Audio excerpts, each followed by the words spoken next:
Steve Jobs, Elon Musk, Warren Buffett, Bill Gates, Ted Turner. Success leaves clues, kids. I just named 5 of the greatest names in business in the last 150 years. And they all have one thing in common. They're ball busters. They're hard as nails. Where does that leave you? I still work 50, 60 hours a week. And I haven't had to work in 35 years. He's not willing to do anything. Winter comes after fall. Night comes after day. Difficulty follows opportunity. Recession always comes after expansion. It's been the rhythm of life for the last 6,000 years of recorded history. So the winters are going to come. The winter of sickness, the winter of disappointment, the winter of devastation, social winters, economic winters, personal winters when your heart is smashed in 1,000 pieces and the nights are unusually long.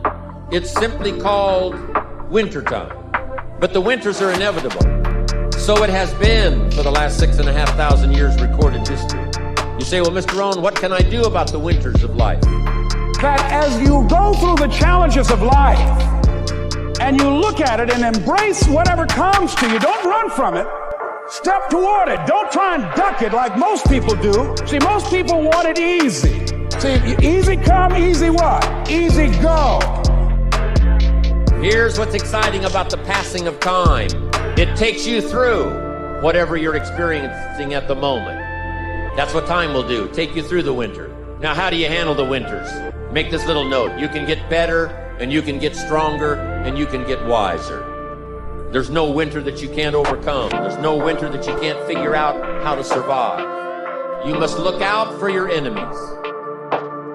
And believe me, we're going to have some. There's going to be political enemies. There's going to be social enemies. There's going to be people that will be envious. They will not be your friends. See, but when you go at what you're going to deal with and you deal with difficulties of it, when you handle those hard things close at hand, making those hard decisions right now that you don't want to make, learning those things that you don't like to do, but you know that in order for you to get where you want to go, this is one of the hoops that you have to flip through. And I'm saying to you, whatever you got to do, do it, because if you don't, life is going to whoop you until you surrender. So if it's hard, then do it hard. It's necessary you take responsibility for it, that you make it happen, that you don't give up, that you don't take any objection or disappointment or defeats personally, that you keep on keeping on, that you don't decide that I can't make it because you can't see the light at the end of the tunnel, that you realize that's a part of the program. And here's something you've got to resolve. Say this to yourself every day. See, as long as you're breathing, you got a shot at your dream. That's the way I resolve. Say this, please. It's not over until I win. Not over till I get through. It's not over till I get over. Not over till I get what I want. Door can't open today, look out. I'm going to come back and take the hinges off. You've got to have that kind of courage, that type of determination. If you want to make it happen, it's you. That you've got to take personal responsibility to make it happen. I'm asking you to stand at the door. I'm asking you, whatever threatens you, threaten it back. Whatever pushes against you, push it back. Whatever wants to overwhelm you like a father, stand up, take control, and do battle with your enemies wherever you find them. Now here's one more. We must also deal with the enemies within ourselves. Some of the enemies are a lot closer than that. They are within. And I want to give you a list of some of the things to watch out for when you get back home, called enemies within yourself. Here's the first one, indifference. Whatever you do, practice not being casual. You've got to shake off sometimes the lethargy that would say, oh, well, maybe it's not going to work for me. Don't be casual. Casualness creates casualties. You've got to deal with it. Indecision is called the thief of opportunity. Make decisions even if it's a wrong decision. Do the very best you can, make a decision and go with it. If it doesn't work out because it was a wrong decision, I'm telling you, that gives you experience now to make a better decision. Here's the next one, doubt. We've all got to deal with the enemy of doubt. Cynicism has a unique way of crowding in. on all of us. Being cynical about society, being cynical about the past, cynical about the future.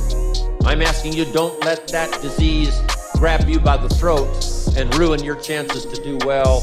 Yes, it's easy to doubt that it can happen. It's easy to doubt. We've all got fears that want to crowd in. And here's one of the worst ones of all, and that is to doubt yourself. Don't doubt your own ability. Don't doubt your own strength. You can make it through. Next is worry. I mean, you know, you gotta worry some. But here's the clue, don't let it conquer you. Mark this down, let worry alarm you, but don't let it conquer you. We all need to be concerned. We all need to be concerned. If there's enemies around, we need to be concerned. If it isn't going well, yes, we need to be concerned. But I'm asking you to let it concern, let it touch you, let it alarm you, but don't let it conquer you. Take all of the worries you've got and try to drive them into the smallest corner you can possibly find. So whatever your enemies are here, drive them into a small corner. Here's the next one. Over caution. Hey, in the spring, if you're too cautious, you never will plant the seeds. If you're too cautious, you won't take the chance. If you're too cautious, you won't step out front. Make this note. You got to take a chance. Drive your tendency to be too cautious. Drive it into a small corner. Yes, you can't be gullible. No, you can't go for everything. Yes, you've got to be careful. Yes, but don't be so cautious that it paralyzes you. Don't be so cautious that it restricts your chance to do better. See if you can't conquer that. Here's the next one. Pessimism. Yes, there's the dark side. Yes, there's the problem side. Yes, there's the difficult side. But I'm telling you, it's not the only side. Yes, the glass is half empty, but it's also half full. Yes, there's the dark side, but there's the light side. Yes, the night comes, but so does the day. I'm telling you, don't be afraid of both sides, opportunity and difficulty, chance and danger. Learn how to handle it all. Now here's the last one. You've got to deal with it. I have to deal with it. We all have to deal with it. And that's complaining. Yes, there's room for a legitimate complaint. But here's what I'm asking you. Don't let complaining master your life. If you become a chronic complainer, I'm telling you, nobody wants to be around you. Chronic complainer. I wouldn't want you for a business partner. Don't let complaining conquer your life. Don't become a victim of yourself.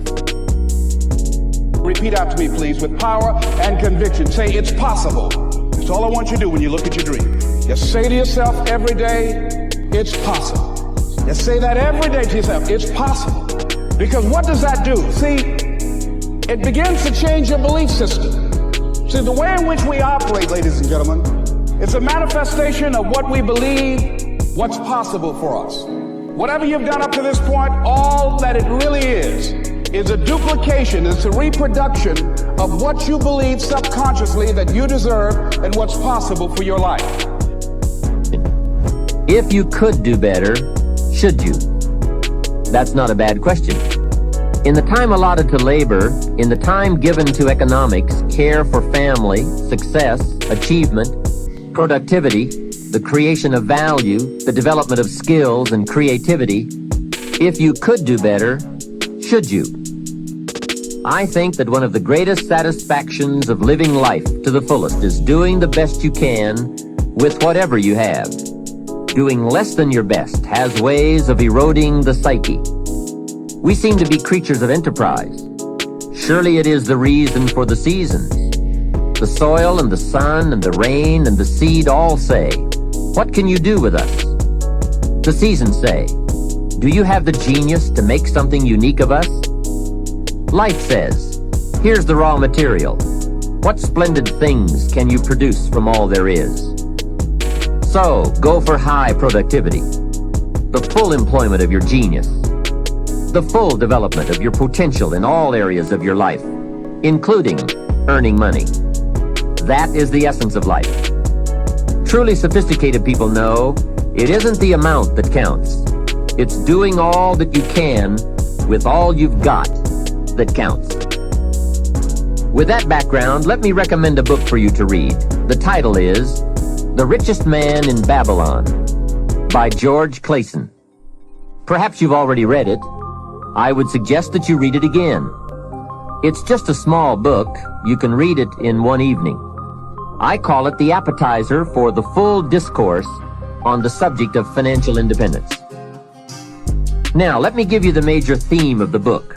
The major theme is that what you do with what you have is more important than what you have. What you do with what you get is more important than what you get. What we do with what we have says so much about us. It reveals our philosophy of life, our attitude.